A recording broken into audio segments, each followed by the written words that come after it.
Nah, portal informasi P3K Guru 2022 ini memperlihatkan progres tahapan persiapan pelaksanaan seleksi P3K sudah hampir selesai. Nah, selanjutnya, lalu bagaimana dengan nasib honorer yang tidak masuk dalam pendataan atau dihapus dari aplikasi non-ASN 2022?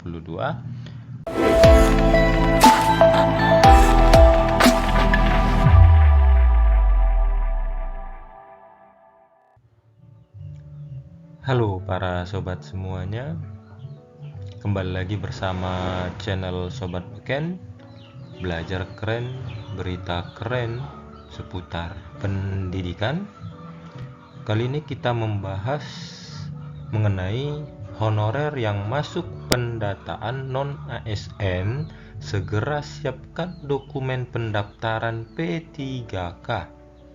Oke. Honorer yang masuk pendataan non-ASN, segera siapkan dokumen pendaftaran P3K tahun 2022. Video sebelumnya kita sudah membahas mengenai pengumuman final data non-ASN, hasil validasi ulang sebagian honorer dihapus. Jadi terdapat daftar nama dan beserta instansi data non-ASN dan XK2 yang sudah final berdasarkan hasil validasi ulang. Seperti kita ketahui, di website pendataan non-ASN, tahap prafinalisasi segera login ke akun Anda untuk melengkapi data. Batas waktu sampai dengan 22 Oktober 2022. Oke, jadi sampai dengan 22 Oktober diberikan waktu untuk melengkapi data teman-teman sekalian. Dan jika kita lihat di website P3K Kemendikbud, progresnya kita sudah sampai di integrasi sistem data. Nah, portal informasi P3K Guru 2022 ini memperlihatkan progres tahapan persiapan pelaksanaan seleksi P3K sudah hampir selesai. Beberapa tahapan persiapan seleksi P3K 2022 telah diselesaikan seperti aplikasi penilaian, infrastruktur, referensi program studi dan linearitas, serta ABK atau analisa beban kerja. Kini, tahapan persiapan pembukaan seleksi P3K Guru sudah memasuki tahapan integrasi sistem data. Nah, pada tahap ini, data pokok pendidikan atau Dapodik yang ada di portal Kemendikbudristek akan diintegrasikan dengan portal SSC ASN BKN. Data guru non-ASN yang ada di Dapodik nantinya akan muncul secara otomatis di portal SSC ASN BKN. Maka dari itu, data Bapak Ibu segera dipersiapkan sampai dengan tanggal 22. Jangan lupa dipersiapkan data-datanya dan diselesaikan. Untuk kali ini, honorer yang masuk pendataan non-ASN segera siapkan dokumen pendaftaran P3K tahun 2022. Nah, dokumen ini berdasarkan Peraturan Pemerintah Nomor 49 Tahun 2018 tentang Manajemen PPK. Yang pertama persyaratannya adalah usia paling rendah 20 tahun dan paling tinggi 1 tahun sebelum batas usia tertentu pada jabatan yang akan dilamar sesuai dengan ketentuan peraturan perundang-undangan. Kedua, tidak pernah dipidana dengan pidana penjara berdasarkan putusan pengadilan yang sudah mempunyai kekuatan hukum tetap karena melakukan tindak pidana dengan pidana penjara 2 tahun atau lebih. Yang ketiga, tidak pernah diberhentikan dengan hormat tidak atas permintaan sendiri atau tidak dengan hormat sebagai pegawai negeri sipil, P3K, prajurit Tentara Nasional Indonesia, anggota Kepolisian Negara Republik Indonesia, atau diberhentikan tidak dengan hormat sebagai pegawai swasta.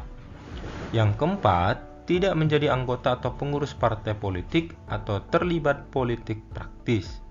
Yang kelima, memiliki kualifikasi pendidikan sesuai dengan persyaratan jabatan. Yang keenam, memiliki kompetensi yang dibuktikan dengan sertifikasi keahlian tertentu yang masih berlaku dari lembaga profesi yang berwenang untuk jabatan yang mempersyaratkan. Sehat jasmani dan rohani sesuai dengan persyaratan jabatan yang dilamar. Persyaratan lain sesuai kebutuhan jabatan yang ditetapkan oleh PPK. Nah, itu berdasarkan peraturan pemerintah.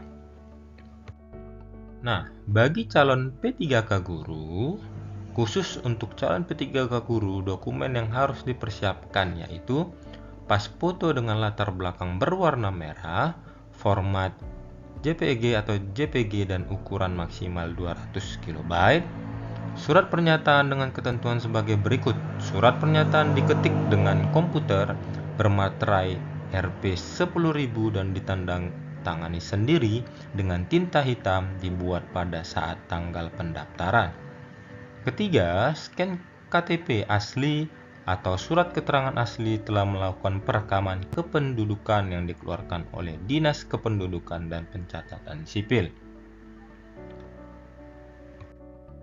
Yang keempat, scan ijazah asli dan transkrip nilai asli jenjang D4 atau S1 dan surat penyetaraan ijazah asli dari Direktorat Jenderal Pembelajaran dan Kemahasiswaan Kemendikbud bagi lulusan perguruan tinggi luar negeri jenjang D4 S1. Scan sertifikat pendidik asli bagi yang memiliki. Keenam, bagi pendaftar penyandang disabilitas, menambahkan surat keterangan penyandang disabilitas dari rumah sakit atau puskesmas milik pemerintah. Yang tujuh, melampirkan link video singkat melakukan kegiatan sehari-hari dalam menjalankan tugas sebagai pendidik. Nah, ini yang ketujuh ini, teman-teman atau Bapak Ibu sekalian bisa membuat video singkat pembelajaran atau kegiatan sehari-hari dalam menjalankan tugas sebagai pendidik. Lalu diupload dan melampirkan linknya untuk dikirim sebagai dokumen yang harus dipersiapkan bagi calon P3K guru. Nah, selanjutnya, lalu bagaimana dengan nasib honorer yang tidak masuk dalam pendataan atau dihapus dari aplikasi non-ASN 2022? Sudah banyak kita ketahui beberapa daerah, dan di video sebelumnya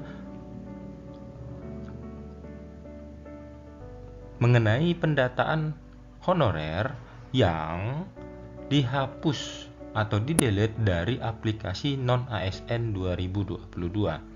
Lalu bagaimana tindakan atau kebijakan pemerintah terhadap permasalahan ini?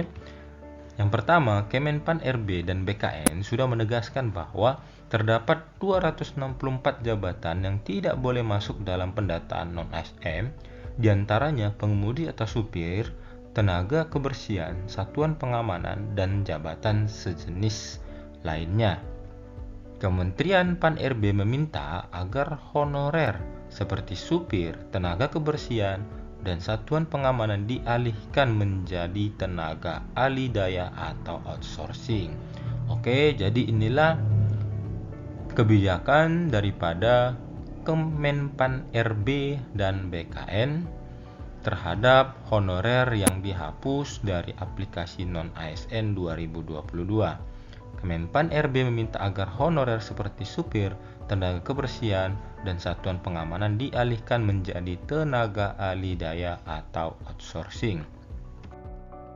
Demikian informasi yang dapat kita bagikan. Jangan lupa tetap dukung channel ini agar semakin semangat untuk berbagi info-info pendidikan lainnya. See you next video.